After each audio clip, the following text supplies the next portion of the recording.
You know, I never thought I'd be the guy landing a medical chopper on my front lawn, but life has a way of throwing curveballs you don't see coming. It was a Sunday evening, the kind where you're just settling in with a home-cooked meal, and I was in my kitchen, stirring a pot of my mom's famous spaghetti sauce, when my dad, Tom, grabbed his chest, his face twisting in pain, and crumpled to the floor like a marionette with its strings cut. My heart stopped as I dropped to my knees beside him, yelling, "Dad, stay with me." His breathing shallow, his eyes glassy, and then my phone buzzed with a text from my neighbor, Lisa. HOA ladies blocking the ambulance at the gate. Let me back up. 3 months earlier, I'd moved back to my hometown of Willow Creek, Pennsylvania, after a decade flying medevac helicopters across the country. My mom had passed a couple years prior, and Dad was rattling around alone in the old family house, so I wanted to be close, keep an eye on him. The housing market was a nightmare, and the only place I could afford near him was in Crestview Meadows, this cookie-cutter subdivision with a homeowners association that ran the place like a military base. Growing up, my neighborhood was the kind where kids left bikes on lawns and folks painted their houses neon green if they felt like it. Crestview? Not so much. The day I signed the papers, I met Diane Foster, the HOA president, at my first meeting. She handed me a binder thicker than a phone book, her smile tight as she eyed my flannel shirt like it was a personal insult. "Welcome to Crestview, Ethan," she said, her voice all syrup and steel. "You'll want to read our bylaws. Community standards are non-negotiable here." I nodded, already regretting my life choices. The neighbors weren't all bad. Lisa and Mark next door had a labradoodle they'd sneak out after 9 p.m. because Diane's rules banned pets outside past 8:30. Across the street, old man Ray, a retired Marine, was locked in a silent war with Diane over his rosebushes being half an inch too tall. Then there was Clara, a preschool teacher who got a written warning when her kids drew hopscotch squares on the sidewalk. "You'll either get used to Diane," Clara told me one evening as we watched Diane measure Ray's trash cans with a ruler, "or you'll lose your mind. Pick one." My first run-in with Diane came 3 weeks after moving in. I was mowing my lawn when she appeared, clipboard in hand, her blonde bob swinging like a pendulum. "Ethan, your grass is 2.6 inches. Bylaws specify 2.25, she said, like she was reading me my Miranda rights. I killed the mower, wiped sweat from my brow, and just stared. "You measured my grass?" I asked, half expecting her to laugh. She didn't. "Weekly inspections ensure compliance," she said, scribbling on her clipboard. "Also, your mailbox is cobalt blue. Section 8 requires navy." I bit back a laugh, thinking it was a joke. It wasn't. "It came with the house," I said. She didn't blink. The previous owners were cited for that to fix it within 72 hours. From there, it was a parade of petty citations. My garden hose was visible from the street. My Halloween jack-o'-lantern went up a day early. My truck sat in the driveway an hour too long. By month 2, I had 8 violations and was the talk of Crestview, which was saying something since Ray's Rosebush Rebellion was practically legendary. The breaking point came when I started fixing my back deck. A few boards were rotting, so I hired a contractor, Pete, to replace them. We'd barely started when Diane materialized at my gate like a suburban Grim Reaper. "Do you have a permit for this, Ethan?" she asked, her pen poised like a weapon. "It's just a repair," I said, trying to stay calm. "Rotting boards, Diane, someone could get hurt." She shook her head. "Any external modification needs HOA approval form 27B, submitted 3 weeks in advance." Pete looked at me like we'd landed in the Twilight Zone. "I've worked in gated communities," he muttered, packing his tools, "but this is next-level crazy." The next day, I got a $200 fine for unauthorized construction. Fast forward to that Sunday. Dad was over for dinner, and I was worried he'd been rubbing his chest lately, brushing it off as indigestion, stubborn as a mule about seeing a doctor. We were eating spaghetti, laughing about a prank the hospital staff pulled on me, when he went pale, his fork clattering to the plate. "Dad, you okay?" I asked. He tried to answer, but his hand clutched his chest, and he slid to the floor, his eyes wide with fear. I was on the phone with 911 in seconds, my voice steady but my hands shaking as I followed the operator's instructions, giving him aspirin, checking his pulse. The ambulance was on its way until Lisa's text came through.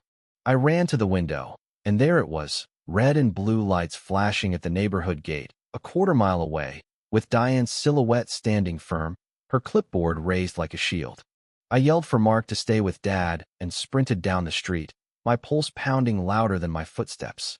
At the gate, Diane was arguing with a paramedic who looked ready to snap. "All vehicles need visitor registration," she was saying, her voice calm but unyielding. "This is a 911 call," the paramedic shouted, his face red. "Ma'am, move your car now." Diane's Lexus was blocking half the entrance, and she wasn't budging. "Rules are rules," she said, scribbling something. I lost it. "Diane, my dad's dying," I yelled, my voice cracking. "Move your damn car, or I'll move it for you." She turned, unfazed. "Ethan, I understand this is emotional, but security protocols exist for a reason." The paramedic looked at me, desperate. "Is there another way in?" I shook my head. "Only entrance." That's when it hit me, I am a medevac pilot. I stepped away, dialed my crew chief, Carlos. "Carlos, it's Ethan. I need the chopper at my house now. Dad's having a heart attack, and the HOA's blocking the ambulance." There was a pause. "You're not serious." "Dead serious." "Can you be here in 10? Your front yard clear?" "Clear enough." I hung up and turned back to Diane, who was now arguing with a cop who'd just pulled up. "Officer," she started. "I'm enforcing neighborhood policy." The paramedic cut her off. "She's obstructing emergency services." The cop didn't hesitate. "Ma'am, move your car, or you're getting arrested." Diane's face went scarlet, but she stormed to her Lexus, muttering about board complaints. I ran back to my house, the cop trailing in his cruiser. The ambulance beat me there, paramedics already inside with Dad, stabilizing him on a stretcher. I burst through the door, kneeling by him. His hand gripped mine, weak but alive. "Hang in there, Dad," I whispered. Outside, I heard a thump-thump of chopper blades. I stepped onto the lawn, guiding Carlos by phone. Neighbors spilled out of their houses, phones up, jaws dropped, as the medevac chopper descended, flattening my too-tall grass. Diane pushed through the crowd, her face purple.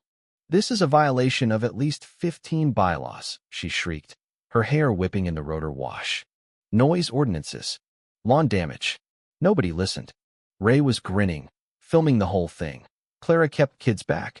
Lisa and Mark helped the cop clear space. Carlos jumped out, ducking under the blades. "Ethan, what kind of nutcase neighborhood is this?" he yelled, eyeing Diane as she waved a citation form like a battle flag. "Tell you later," I shouted, helping transfer Dad to the chopper. Diane tried to charge us, screaming, "I'm issuing an emergency violation." The cop grabbed her arm. "Ma'am, step back, or you're in cuffs." She broke free, lunging toward the tail rotor. Carlos yanked her back just in time. I climbed aboard, signaled the pilot, and we lifted off. Through the window, I saw Ray salute. Diane's clipboard raised like she was cursing the heavens, her voice lost in the roar. We banked toward the hospital, and I held Dad's hand, praying. Dad made it. The cardiac team at Willow Creek Memorial put in a stent, and by morning, he was griping about the Jell-O, which I took as a good sign. "You saved my life, Ethan," he said, his voice gruff. I squeezed his hand. "Just paying you back for all those times you bailed me out as a kid." Back home, my voicemail was overflowing with HOA demands for an emergency meeting. My lawn had a perfect helicopter-shaped crop circle. I wasn't even mad. Wednesday's meeting was a circus. The community center was packed, Diane at the head table, her stack of papers like a war plan. "We're here to address Ethan Carter's violations," she announced, listing them like crimes against humanity. Unauthorized aircraft, lawn destruction, noise violations.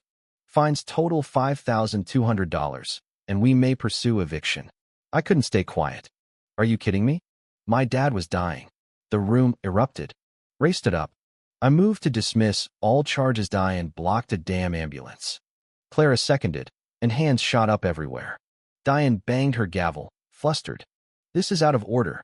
But a board member, a lawyer named Helen, cut in. "Actually, bylaws allow a unanimous resident vote to override the board Section 17, Paragraph 9. The crowd roared. Another board member, Mr. Patel, piled on. "Diane, you delayed a 911 response to me. Wife could have been on that stretcher." In 3 hours, the charges were dropped, Diane was voted out, and Clara took over as president, promising to not be a dictator. Diane put her house up for sale the next week. 6 months later, Dad was back to his old self, helping me build a new deck, no permits needed, thanks to Clara's new rules. Crestview changed.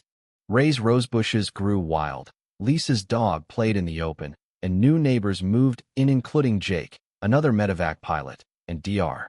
Sarah, our chief flight surgeon, who bought Diane's old house. 3 of us on one street. Dad laughed, hammering a nail. This place is practically a helipad now. Looking back, landing that chopper broke every rule in Diane's book, but it also broke her grip on Crestview.